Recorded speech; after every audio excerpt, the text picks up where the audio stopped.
Hello friends, welcome to my channel Aarambh classes. आज के इस वीडियो में हम लोग एनसीईआरटी 360 डिग्री के हिस्ट्री के क्वेश्चंस का डिस्कशन आपके साथ करेंगे। इस बुक में एनसीईआरटी के पेज बाय पेज क्वेश्चंस दिए हुए हैं। तो बिना देर किए चलिए आज का ये वीडियो शुरू करते हैं। क्लास 6 के चैप्टर 2 तक का डिस्कशन हम लोगों ने इस सीरीज़ के प्रीवियस पार्ट में कर लिया है। आज हम लोग उसके आगे के क्वेश्चंस का डिस्कशन आपके साथ करेंगे।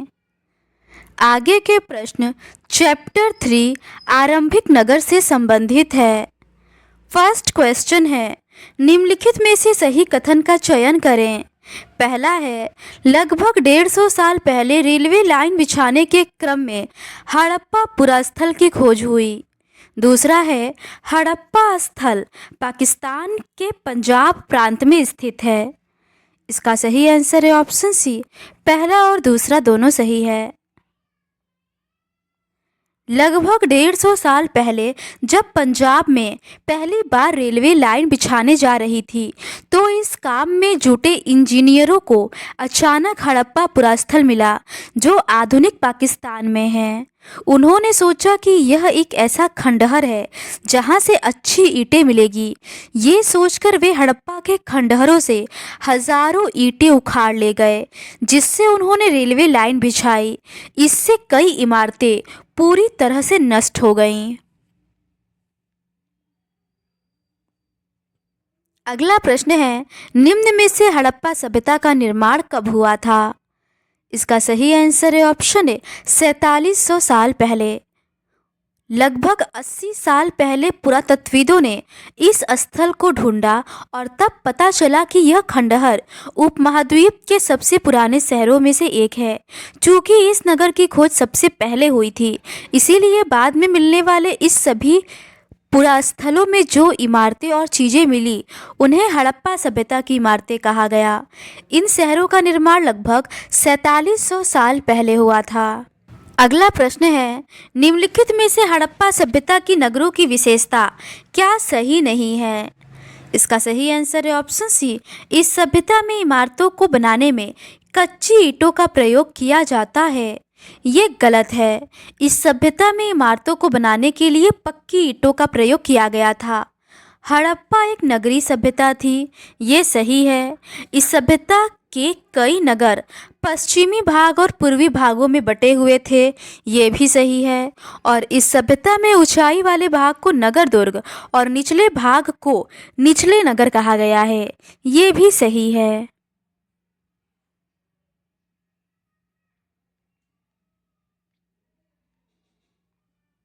अगला प्रश्न है, निम्न में से किस स्थल से एक विशाल स्नानागार का साक्ष्य मिला है? इसका सही आंसर है ऑप्शन बी, मोहनजोदड़ो से। कुछ नगरों के नगर दुर्ग में कुछ खास इमारतें बनाई गई थी। मिसाल के तौर पर मोहनजोदड़ो में खास तालाब बनाया गया था जिसे पुरातत्वविदों ने महान स्नानागार कहा है। अगला प्रश्न है, निम्न में से किस स्थल से अग्निकुंड का साक्ष्य मिला है? इसका सही आंसर है ऑप्शन डी, ए और बी, लोथल और कालीबंगा दोनों से। कालीबंगा और लोथल जैसे अन्य नगरों में अग्निकुंड मिले हैं जहां संभवतः यज्ञ किए जाते होंगे। अगला प्रश्न है, निम्नलिखित को मिलान करें।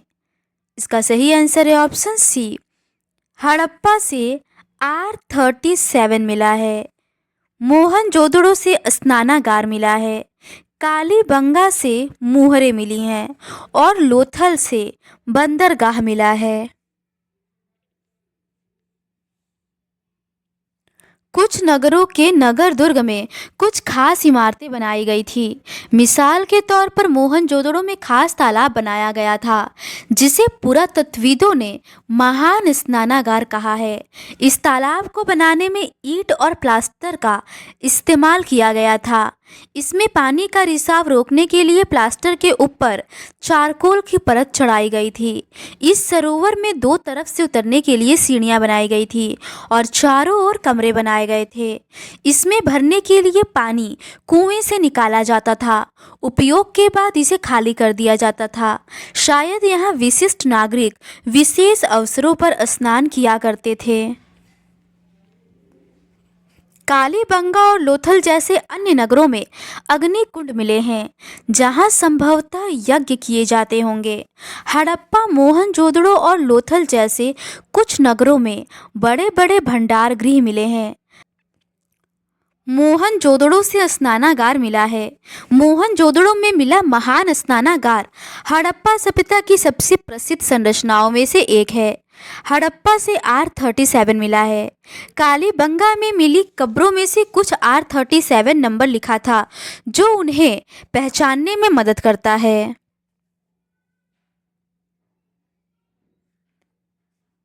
लोथल से बंदरगाह मिला है।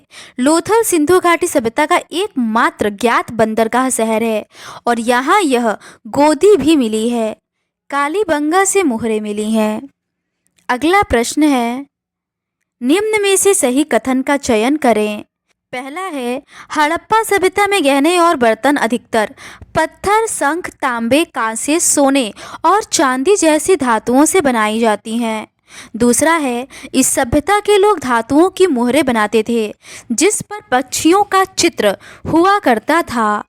इसका सही आंसर है ऑप्शन ए, केवल पहला सही दिया हुआ है। हड़प्पा के नगरों में बड़ी हलचल रहा करती होगी। यहाँ पर ऐसे लोग रहते होंगे जो नगर की खास इमारतें बनाने की योजना में जुटे रहते थे।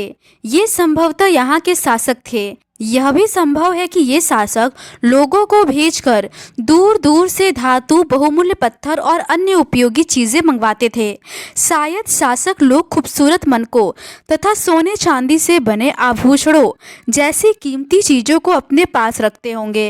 इन नगरों में लिपिक भी होते थे जो मोहरों पर तो लिखते ही थे और शायद अन्य चीज़ों पर भी लिखते होंगे जो बच नहीं पाई हैं। हड़प्पा सभ्यता के लोग पत्थर की मोहरें बनाते थे। इन आयताकार मोहरों पर सामान्यतः जानवरों के चित्र मिलते हैं। हड़प्पा सभ्यता के लोग काले रंग से डिजाइन किए हुए खूबसूरत लाल मिट्टी के बर्तन बनाते थे।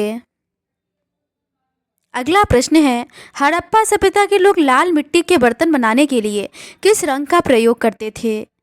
इसका सही आंसर है ऑप्शन बी, काला। हड़प्पा सभ्यता के लोग पत्थर की मोहरें बनाते थे। इस आयताकार मोहरों पर सामान्यतः जानवरों के चित्र मिलते हैं। हड़प्पा सभ्यता के लोग काले रंग से डिजाइन किए हुए खूबसूरत लाल मिट्टी के बर्तन बनाते थे। अगला प्रश्न है, सिंधु घाटी सभ्यता में बहुमूल्य धातुओं को तौलने के लिए किस पत्थर से बने बाट का उपयोग किया जाता था? इसका सही आंसर है ऑप्शन सी, चर्ट पत्थर।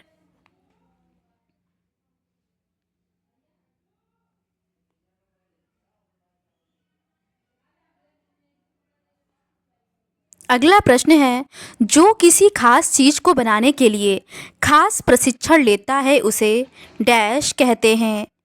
इसका सही आंसर है ऑप्शन ए, विशेषज्ञ।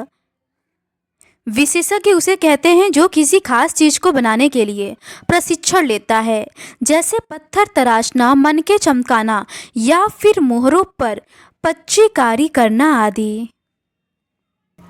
अगला प्रश्न है, निम्नलिखित कथनों पर विचार करें। पहला है, पत्थर और शंख प्राकृतिक रूप से पाए जाते हैं लेकिन फेयंस को कृत्रिम रूप से तैयार किया जाता है। दूसरा है, हड़प्पा सभ्यता के लोग तांबा, लोहा, सोना, चांदी और बहुमूल्य पत्थरों को दूर दूर तक निर्यात करते थे। इनमें से कौन सा कथन असत्य है? इसका सही आंसर है ऑप्शन बी, केवल दूसरा असत्य है।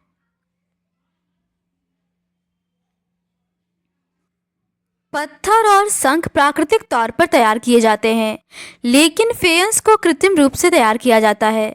बालू या स्फटिक पत्थरों के चूर्ण को गोंद में मिलाकर उनसे वस्तुएं बनाई जाती थी। उसके बाद उन वस्तुओं पर एक चिकनी परत चढ़ाई जाती थी। इस चिकनी परत के रंग प्रायः नीले या हल्के समुद्री हरे होते थे। फेयंस से मनके चूड़ियाँ, बाले और छोटे बर्तन बनाए जाते थे। कच्चा माल उन पदार्थों को कहते हैं जो या तो प्राकृतिक रूप से मिलते हैं या फिर किसान या पशुपालक उनका उत्पादन करते हैं। जैसे लकड़ी या धातुओं के अयस्क प्राकृतिक रूप से उपलब्ध कच्चे माल हैं। इनसे फिर कई तरह की चीज़ें बनाई जाती हैं। जैसे किसानों द्वारा तैयार किए गए कपास को कच्चा माल कहते हैं, जिससे बाद में कताई बुनाई करके कपड़ा तैयार किया जाता है।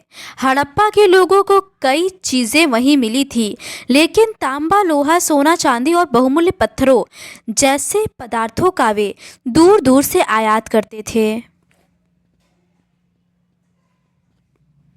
क्वेश्चन में निर्यात दिया हुआ है जो कि गलत है। अगला प्रश्न है, निम्न में से कपास की खेती का साक्ष्य कहाँ मिलता है?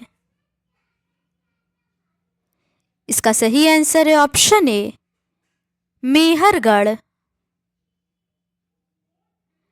संभवतः 7000 साल पहले मेहरगढ़ में कपास की खेती होती थी। मोहनजोदड़ो से कपड़े के टुकड़ों के अवशेष, चांदी के एक फूलदान के ढक्कन तथा कुछ अन्य तांबे की वस्तुओं से चिपके हुए मिले हैं। पक्की मिट्टी तथा फेयंस से बनी तकलियां सूत कताई का संकेत देती हैं। अगला प्रश्न है, हड़प्पा के लोग तांबे का आयात डैश करते थे। इसका सही आंसर है ऑप्शन ए, राजस्थान से। हड़प्पा के लोग तांबे का आयात संभवतः आज के राजस्थान से करते थे। यहाँ तक कि पश्चिमी एशियाई देश ओमान से भी तांबे का आयात किया जाता था। कांसा बनाने के लिए तांबे के साथ मिलाई जाने वाली धातु टीन का आयात आधुनिक ईरान और अफगानिस्तान से किया जाता था। सोने का आयात आधुनिक कर्नाटक और बहुमूल्य पत्थर का आयात गुजरात, ईरान और अफगानिस्तान से किया जाता था। अगला प्रश्न है, निम्नलिखित में से असत्य कथन का चयन करें।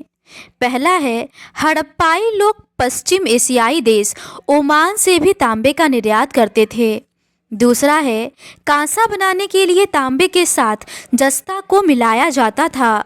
तीसरा है, टीन का आयात आधुनिक ईरान और अफगानिस्तान से किया जाता था।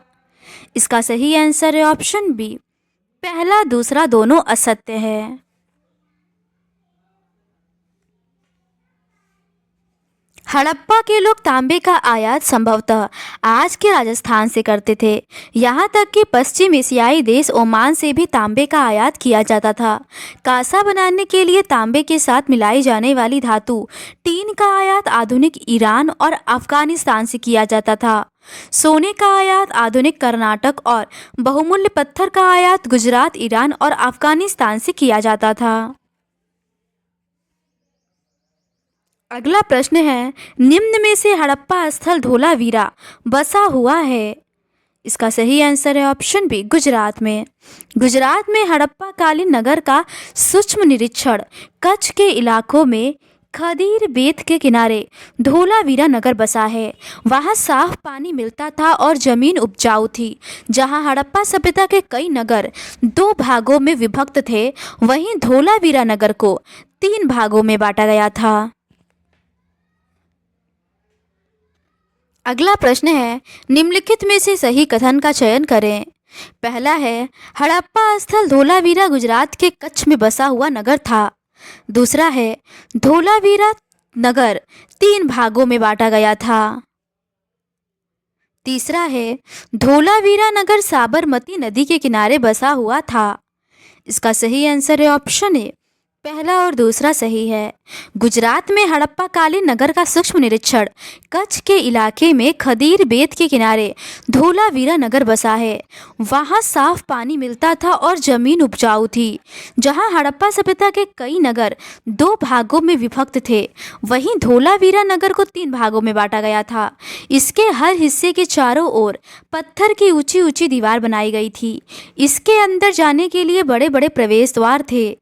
इस नगर में एक खुला मैदान भी था जहां सार्वजनिक कार्यक्रम आयोजित किए जाते थे। यहाँ मिले कुछ अवशेषों में हड़प्पा लिपि के बड़े बड़े अक्षरों को पत्थरों में खुदा पाया गया है। इन अभिलेखों को संभवतः लकड़ी में जड़ा गया था।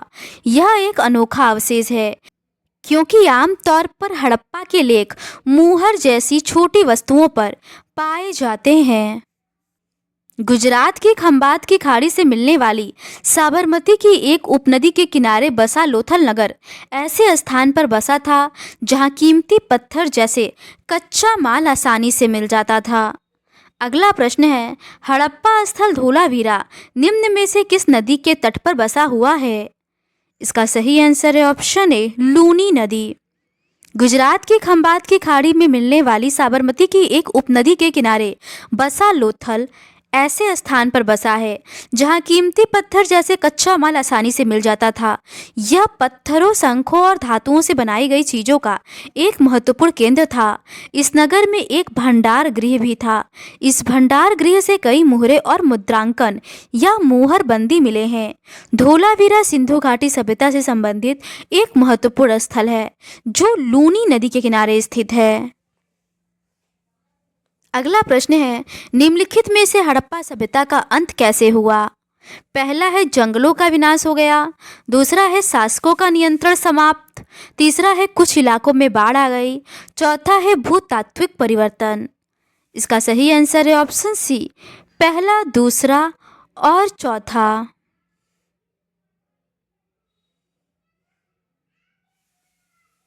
विद्वानों का कहना है कि नदियां सूख गई थी, अन्य का कहना है कि जंगलों का विनाश हो गया था। इस कारण ये हो सकता है कि ईंट पकाने के लिए ईंधन की जरूरत पड़ती थी।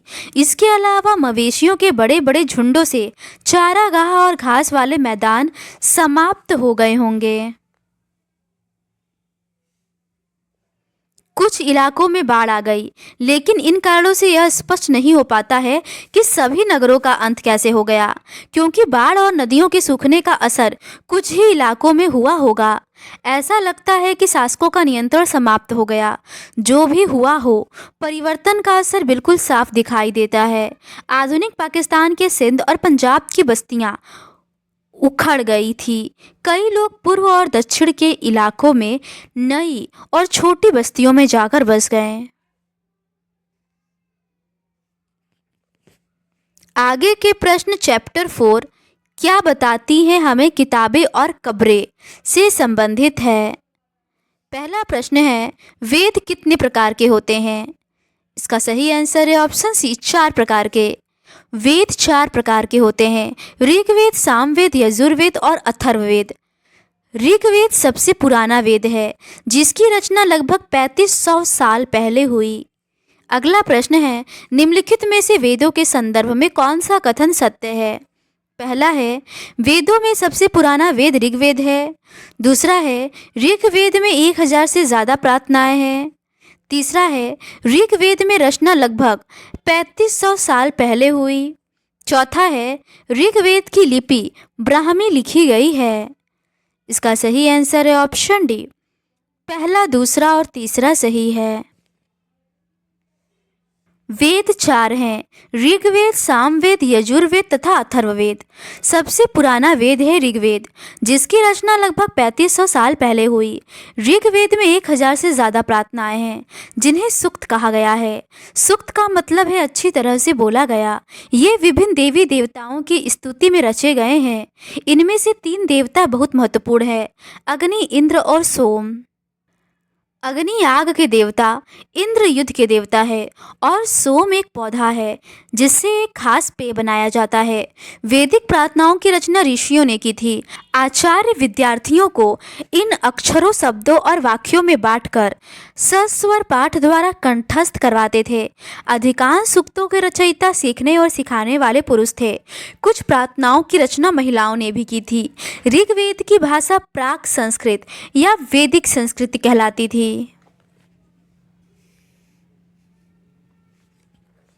अगला प्रश्न है, संस्कृत किस भाषा परिवार का हिस्सा है? इसका सही आंसर है ऑप्शन बी, भारत यूरोपीय। संस्कृत भारत यूरोपीय भाषा परिवार का हिस्सा है। भारत की कई भाषाएं, असमिया, गुजराती, हिंदी, कश्मीरी और सिंधी, एशियाई भाषाएं जैसे फारसी तथा यूरोप की बहुत सी भाषाएं हैं जैसे अंग्रेजी, फ्रांसीसी, जर्मन, यूनानी, इतालवी, स्पेनिश आदि इसी परिवार से जुड़ी हैं। उन्हें एक भाषा परिवार इसलिए कहा जाता है क्योंकि आरंभ में उनमें कई शब्द एक जैसे थे। उदाहरण के लिए मातृ, माँ और मदर शब्द। अगला प्रश्न है, तमिल, तेलुगु, कन्नड़ और मलयालम किस भाषा परिवार की भाषाएं हैं? इसका सही आंसर है ऑप्शन ए, द्रविड़। उपमहाद्वीप में दूसरे भाषा परिवारों की भी भाषाएं बोली जाती हैं। उदाहरण के लिए पूर्वोत्तर प्रदेशों में तिब्बत बर्मा परिवार की भाषाएं बोली जाती हैं। तमिल, तेलुगु, कन्नड़ और मलयालम द्रविड़ भाषा परिवार की भाषाएं हैं, जबकि झारखंड और मध्य भारत के कई हिस्सों में बोली जाने वाली भाषाएं ऑस्ट्रो एशियाटिक परिवार से जुड़ी हैं। अगला प्रश्न है, झारखंड और मध्य भारत के क्षेत्रों में बोली जाने वाली भाषा किस परिवार से जुड़ी हुई है? इसका सही आंसर है option D, Austro Asiatic. Jharkhand और मध्य भारत के कई हिस्सों में बोली जाने वाली भाषाएं ऑस्ट्रो एशियाटिक परिवार से जुड़ी हैं। अगला प्रश्न है, निम्नलिखित कथनों पर विचार करें। पहला है, ऋग्वेद का उच्चारण किया जाता था और श्रवण किया जाता था, न कि पढ़ा जाता था। दूसरा है, ऋग्वेद में विश्वामित्र नामक ऋषि और देवियों के रूप में पूजित दो नदियां गंगा और सिंधु के बीच संवाद का ही अंश है। इसका सही आंसर है ऑप्शन ए, केवल पहला सही है।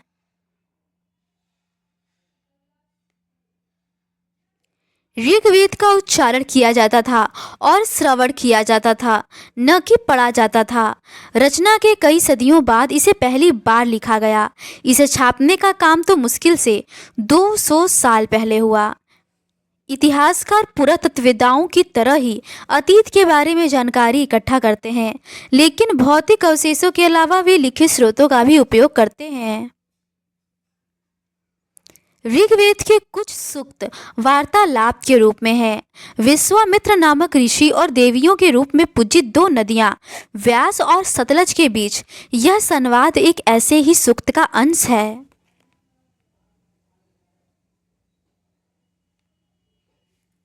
अगला प्रश्न है, ऋग्वेद में किस ऋषि के सतलज और व्यास नदियों के साथ वार्तालाप का वर्णन है? इसका सही आंसर है ऑप्शन ए, विश्वामित्र। ऋग्वेद के कुछ सूक्त वार्तालाप के रूप में है। विश्वामित्र नामक ऋषि और देवियों के रूप में पूजित दो नदियां व्यास और सतलज के बीच यह संवाद एक ऐसे ही सूक्त का अंश है। अगला प्रश्न है, ऋग्वेद में किन दो नदियों को देवी के रूप में प्रस्तुत किया गया है? इसका सही आंसर है ऑप्शन डी, सतलज और व्यास। अगला प्रश्न है, ऋग्वेद की कागज पर छपाई करने का कार्य कब पूरा किया गया? इसका सही आंसर है ऑप्शन बी, 150 साल पहले। भोज वृक्ष की छाल पर लिखी यह पांडुलिपि कश्मीर में पाई गई थी। लगभग 150 वर्ष पहले ऋग्वेद को सबसे पहली बार छापने के लिए इसका प्रयोग किया गया था। इसी पांडुलिपि को देखकर अंग्रेजी अनुवाद तैयार हुआ। यह पांडुलिपि पूरे महाराष्ट्र के एक पुस्तकालय में सुरक्षित है। अगला प्रश्न है, निम्नलिखित में से सही कथन का चयन करें। पहला है, ऋग्वेद में मवेशियों, बच्चों और घोड़ों की प्राप्ति के लिए अनेक प्रार्थनाएं हैं। दूसरा है, मवेशियों को प्राप्त करने के लिए लड़ाइयाँ की जाती थी और लड़ाइयाँ वैसे जमी के लिए की जाती थी जो उपजाऊ हो और जहाँ अच्छे चारागाह हो। तीसरा है, अधिकांश युद्धों में पुरुष और स्त्रियां दोनों भाग लेती थी और उनकी अस्थायी सेना भी थी। इसका सही आंसर है ऑप्शन ए, पहला और दूसरा सही है। ऋग्वेद में मवेशियों, बच्चों और घोड़ों की प्राप्ति के लिए अनेक प्रार्थनाएं हैं। घोड़ों को लड़ाई में रथ खींचने का काम में लाया जाता था। इन लड़ाइयों में मवेशी जीत कर लाए जाते थे। लड़ाइयाँ वैसे ज़मीन के लिए भी लड़ी जाती थी जहाँ अच्छे चारागाह हो या जहाँ पर जौ जैसी जल्दी तैयार हो जाने वाली फसलों को उपजाया जा सकता हो। कुछ लड़ाइयाँ पानी के स्रोतों को और लोगों को बंदी बनाने के लिए भी लड़ी जाती थी। अधिकांश पुरुष इस युद्धों में भाग लेते थे। कोई अस्थायी सेना नहीं होती थी, लेकिन लोग सभाओं में मिलते जुलते थे और युद्ध व शांति के विषय में सलाह मशवरा करते थे। वहाँ ये ऐसे लोगों को अपना सरदार चुनते थे जो बहादुर और कुशल योद्धा हो। अगला प्रश्न है, ऋग्वेद में किन दो समूहों का वर्गीकरण काम के आधार पर किया गया है? इसका सही आंसर है ऑप्शन डी, राजा और पुरोहित। ऐसे दो समूह हैं जिनका वर्गीकरण काम के आधार पर किया गया है।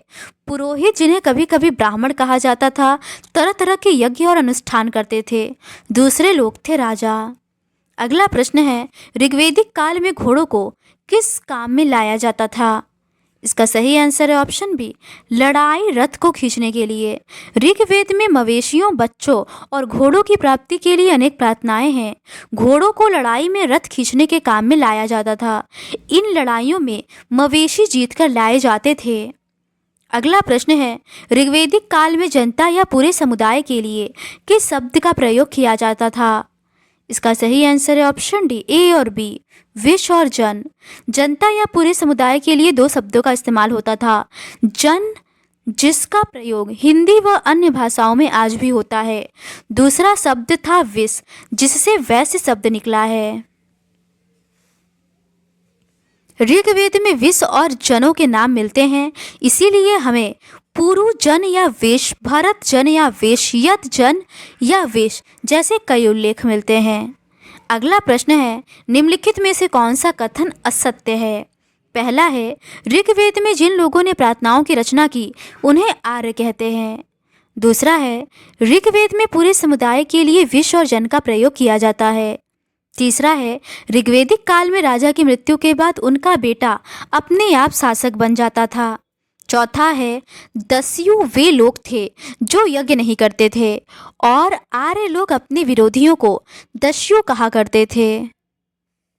इसका सही आंसर है ऑप्शन सी, केवल तीसरा असत्य है। जिन लोगों ने इन प्रार्थनाओं की रचना की वे कभी कभी खुद को आर्य कहते थे तथा अपने विरोधियों को दास या दस्यु कहते थे। दस्यु वे लोग थे जो यज्ञ नहीं करते थे और शायद दूसरी भाषाएं बोलते थे। बाद के समय में दास शब्द का मतलब गुलाम हो गया। दास वे स्त्री और पुरुष होते थे जिन्हें युद्ध में बंदी बनाया जाता था। उन्हें उनके मालिक की जायदाद माना जाता था। जो भी काम मालिक चाहते थे उन्हें वह सब करना पड़ता था। अगला प्रश्न है, ऋग्वेद में प्रार्थनाओं की रचना करने वाले को क्या कहा जाता था? इसका सही आंसर है ऑप्शन बी, आर्य। जिन लोगों ने इन प्रार्थनाओं की रचना की वे कभी कभी खुद को आर्य कहते थे तथा अपने विरोधियों को दास या दस्यु कहते थे।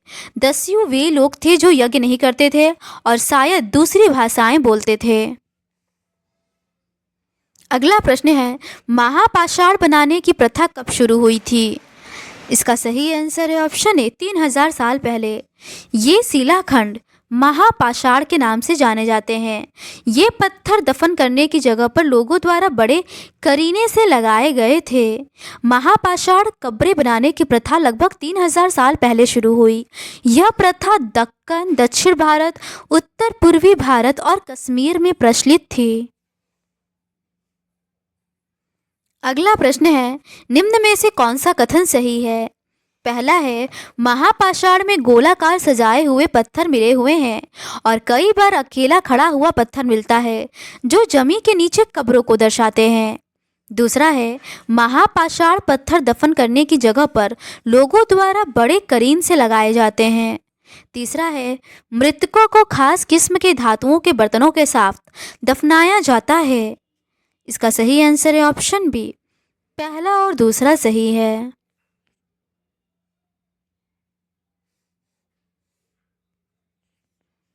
ये पत्थर दफन करने की जगह पर लोगों द्वारा बड़े करीने से लगाए गए थे। कई बार पुरातत्वविदों को गोलाकार सजाए हुए पत्थर मिलते हैं, कई बार अकेला खड़ा हुआ पत्थर मिलता है। ये ही एकमात्र प्रमाण है जो जमीन के नीचे कब्रों को दर्शाते हैं। इन सब कब्रों में कुछ समानताएं हैं। सामान्यतः मृतकों को खास किस्म के मिट्टी के बर्तनों के साथ दफनाया जाता था, जिन्हें काले लाल मिट्टी के बर्तनों के नाम से जाना जाता है। इनके साथ ही मिले हैं लोहे के औजार और हथियार, घोड़े के कंकाल और सामान तथा पत्थर और सोने के गहने। प्राचीन काल में लोग दफन स्थलों को चिन्हित करने या स्मारक बनाने के लिए बड़े बड़े पत्थरों को बड़े करीन से लगाते थे, जिनका उपयोग शवों को दफनाने और उनकी स्मृति को बनाए रखने के लिए किया जाता था। अगला प्रश्न है निम्नलिखित में से सामाजिक असमानताओं के संदर्भ में सही कथन को चुनें।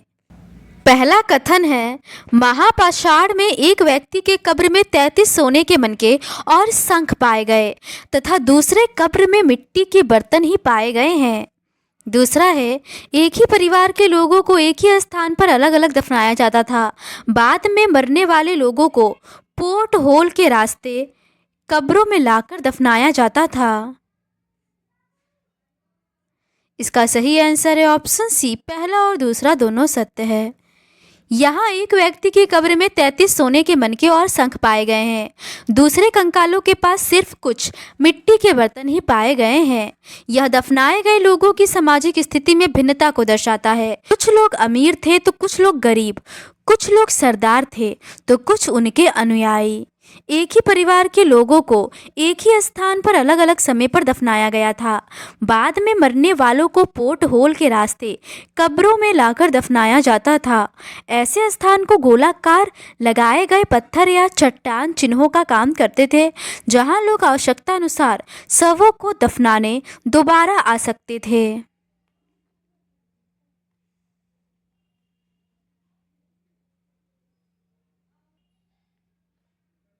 तो आज के इस वीडियो में बस इतना ही। चैप्टर 5 से रिलेटेड क्वेश्चंस का डिस्कशन हम लोग इस सीरीज़ के नेक्स्ट पार्ट में करेंगे। अगर आपको ये सीरीज़ पसंद आती है तो please do subscribe to my channel and like this video. Thank you.